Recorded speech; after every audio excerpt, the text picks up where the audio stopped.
Hi, this is Ezra Wingard with Team YHAP, and today's the YHAP Guide 2 is how to be an ally to your LGBTQ child. So this is going to be a guide primarily for parents and guardians of LGBTQ youth. However, if you are a youth yourself, feel free to follow along.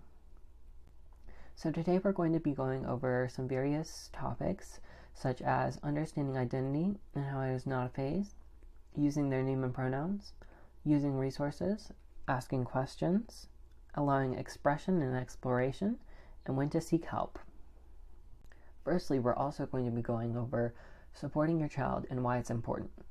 According to research done by the Trans Pulse Project, transgender kids who feel supported by their parents have higher self-esteem, lower depression, and less suicide attempts, as shown to the graph to the right.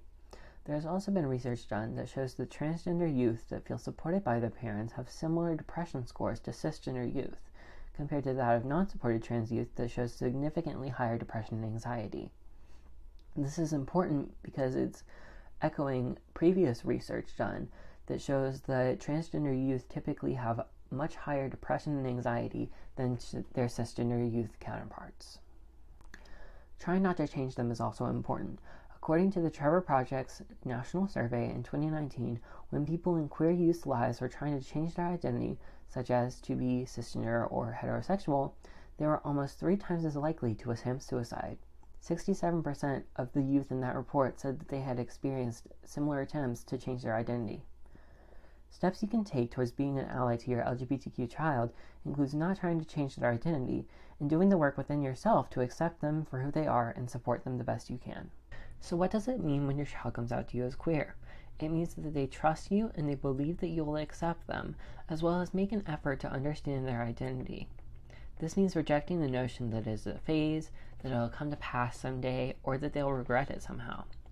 You can also tell that it's not a phase because in order to come out to you, your child has had to come to terms with a lot of things, such as the fact that you might not be accepting or understanding, and that means that they have put a lot of effort and thought into this decision.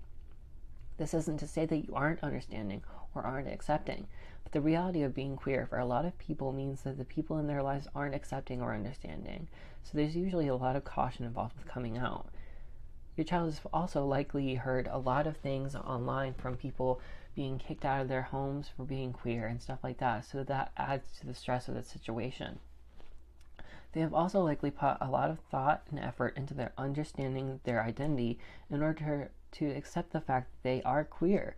Being queer in a world where there's so much harm and hate against queer folks is hard, and it's no easy task to accept that you may be hated for just being who you are, solely based on your identity. Here are some things to consider when understanding your child's identity. Firstly, their identities are valid and real. Secondly, acceptance is only the first step. So accepting them and understanding their identity are two vastly different things, and you can still be accepting while inadvertently hurting them by not understanding who they are. In addition to this, trusting what your child is telling you is really important. Coming out is super hard, and your child trusts you and believes that you will understand. It's extremely important to make the effort to understand their identity for yourself and for your child. And lastly, understanding that it's not a phase. Some people do go through phases, that's true. Some people also explore their sexuality and gender. But that's a behavior and not an identity. An identity is about who they are and not what they do. In addition to this, using their chosen name and pronouns is extremely important, and we have research to back it up. According to some research done, transgender kids who have their chosen name and pronouns used consistently have a lowered risk of depression, suicidal ideation, and suicidal behavior by large. Across all contexts of names and pronouns being used in the study, if the transgender child's name and pronouns were used in every context, every time they were referred to, their pronouns and names were used, their depression, suicidal ideation, and suicidal behaviors were the lowest out of everybody. Using a child's chosen name not only lowers risks of mental health issues and behaviors, but affirms their gender identity. So, in addition to all of this information, we also want you to use resources to educate yourself. This presentation is only the bare minimum on how to be an ally to your LGBTQ child. So, we know that it can be extremely difficult to find resources on the internet to better educate yourself on queer issues and support your child. There are so many that may look beneficial, but they may actually be riddled with bigotry and hidden language to do the opposite of educate you on actual queer issues. So if you're extremely new to LGBTQ allyship and you don't really know much about what it means to be queer or how to support those in the community, it would be best to stick to resources that are from credible sources. The next slide will list some websites that have been known to be great resources on how to be an ally. But as you learn more and more about queerness and the steps that you can take to support your LGBTQ child, you can branch out and use critical thinking to find more in-depth sources on deeper topics related to allyship. But it is most recommended that once you start out with these resources, you can get a basic understanding on these topics to better understand and learn the core information on how to be an ally. These websites include Planned Parenthood, Human Rights Campaign, GLAAD, PFLAG, GLSEN, and the Trevor Project. So there are also some things to keep in mind when asking questions. So things like, when should questions be asked, or when should they be asked at all? Firstly, you should consider that not every question can be asked. Sometimes questions about your child's identity or queerness may make them uncomfortable and not feel safe, even though it may be unintended. Use critical thinking to determine which questions can be asked. You know your child best. In addition to this, you can use us as a resource.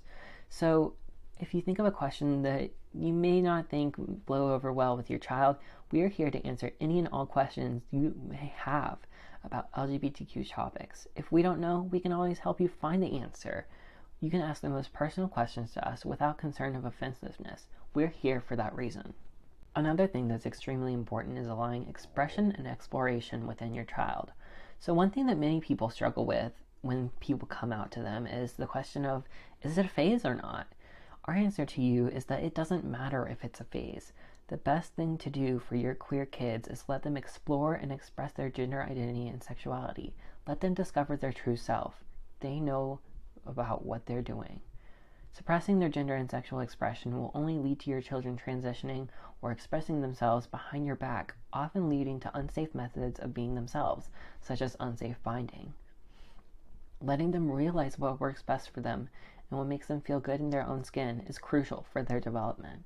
Trust that your child knows more about their identity than you do, even if they're exploring their options. They know who they really are. They're just navigating their labels and outward expression of their internal identity, such as through binding, clothing, makeup, and other physical changes.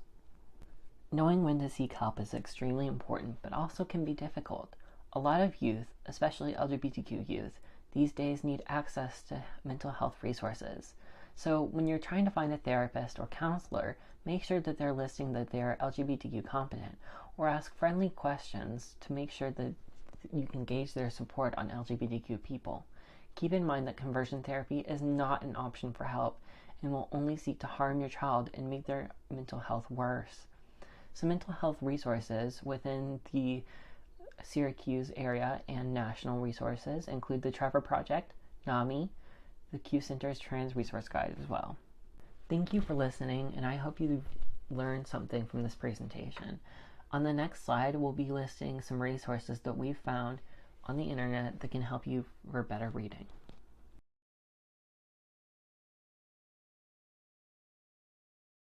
And as always, if you need anything regarding your sexual health or LGBTQ topics, feel free to contact Team YHAP through Facebook or on our LGBTQ drop-in page. Thanks, bye.